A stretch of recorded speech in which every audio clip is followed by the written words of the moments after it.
അസ്സലാമു അലൈക്കും വറഹ്മത്തുള്ളാഹി വബറകാതുഹു. അൽഹംദുലില്ലാഹ് വസ്സലാത്തു വസ്സലാമു അലാ റസൂലില്ലാഹ്.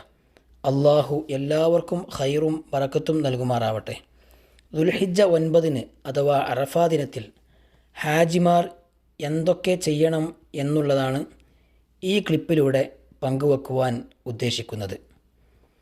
സൂര്യോദയത്തിന് ശേഷം മിനയിൽ നിന്ന് ഹാജിമാർ തെൽബിയത്തും തക്ബീറും ചൊല്ലിക്കൊണ്ട് അറഫയിലേക്ക് പുറപ്പെടണം. അറഫയിൽ എത്തിയാൽ ളുഹ്റിൻ്റെ സമയത്ത് ളുഹ്റും അസറും ജംഉം ഖസറുമാക്കി നമസ്കരിക്കണം. അഥവാ ളുഹ്ർ 2 അസർ 2 ളുഹ്റിൻ്റെ സമയത്ത് നമസ്കരിക്കുക.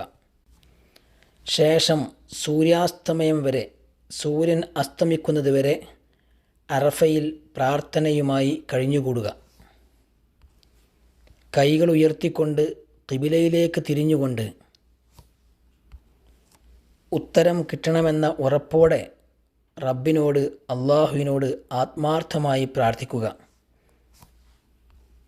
നമ്മളുടെ എല്ലാ കാര്യങ്ങളും, നമ്മൾക്ക് ആവശ്യമുള്ള എല്ലാ കാര്യങ്ങളും നമ്മൾക്ക് വേണ്ടി, നമ്മളുടെ മാതാപിതാക്കൾക്ക് വേണ്ടി, നമ്മളുടെ സഹധർമ്മിണിമാർക്ക് വേണ്ടി, നമ്മളുടെ ഭർത്താക്കന്മാർക്ക് വേണ്ടി, നമ്മളുടെ മക്കൾക്ക് വേണ്ടി, നമ്മളോട് പ്രാർത്ഥിക്കുവാൻ വേണ്ടി പറഞ്ഞ ആളുകൾക്ക് വേണ്ടി, ലോക മുസ്ലിമീങ്ങൾക്ക് വേണ്ടി, അവരുടെ നിർഭയത്വത്തിന് വേണ്ടി, നമ്മുടെ നാടിന് വേണ്ടി ഒക്കെ ഇങ്ങനെ എല്ലാ കാര്യങ്ങൾക്കും വേണ്ടി ആത്മാർത്ഥമായി അള്ളാഹുവിനോട് പ്രാർത്ഥിക്കുക.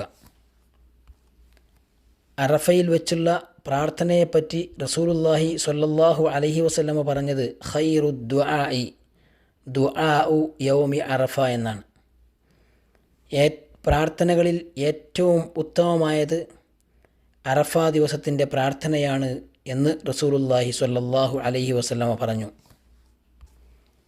അതുകൊണ്ട് നമ്മൾക്ക് ആവശ്യമുള്ള എല്ലാ കാര്യങ്ങളും റബ്ബിനോട് നമ്മളുടെ ഭാഷയിൽ പ്രാർത്ഥിക്കാവുന്നതാണ്. അതുപോലെ ഖുർആനിലും സ്വഹീഹായ ഹദീസിലും വന്നിട്ടുള്ള ധാരാളം പ്രാർത്ഥനകളുണ്ട്. അവയൊക്കെ നമ്മൾ പ്രാർത്ഥിക്കുക.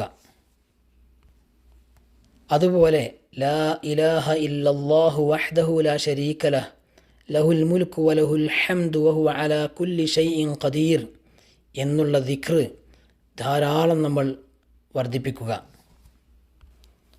അങ്ങനെ ദുആവും ദിക്റും ഖുർആൻ പാരായണവും എല്ലാം ആയിക്കൊണ്ട് സൂര്യാസ്തമനം വരെ അറഫയിൽ കഴിഞ്ഞുകൂടുക. സൂര്യൻ അസ്തമിച്ച് കഴിഞ്ഞാൽ മുസ്ദലിഫയിലേക്ക് പുറപ്പെടണം. സൂര്യാസ്തമനത്തിന് മുമ്പ് അറഫ വിടുവാൻ പാടില്ല. സൂര്യൻ അസ്തമിച്ച് കഴിഞ്ഞാൽ മുസ്ദലിഫയിലേക്ക് പുറപ്പെടണം. മുസ്ദലിഫയിലെത്തിക്കഴിഞ്ഞാൽ മഗ്രിബും ഇശാവും ജംഉം ഖസറുമായി നമസ്കരിക്കണം. അഥവാ മഗ്രിബ് 3 റക്അത്തും ഇശ 2 റക്അത്തുമായി മഗ്രിബിനോടൊപ്പം നമസ്കരിക്കുക എന്നർത്ഥം. ശേഷം ഫജ്ർ വരെ സുന്ദരമായി മുസ്ദലിഫയിൽ കിടന്നുറങ്ങുക. അല്ലാഹു സുബ്ഹാനഹു വ തആല നമ്മുടെ എല്ലാ പുണ്യകർമ്മങ്ങളും സ്വീകരിക്കുമാറാവട്ടെ. ബാറക്കല്ലാഹു ഫീക്കും. അസ്സലാമു അലൈക്കും വറഹ്മത്തുള്ളാഹി വബറകാതുഹു.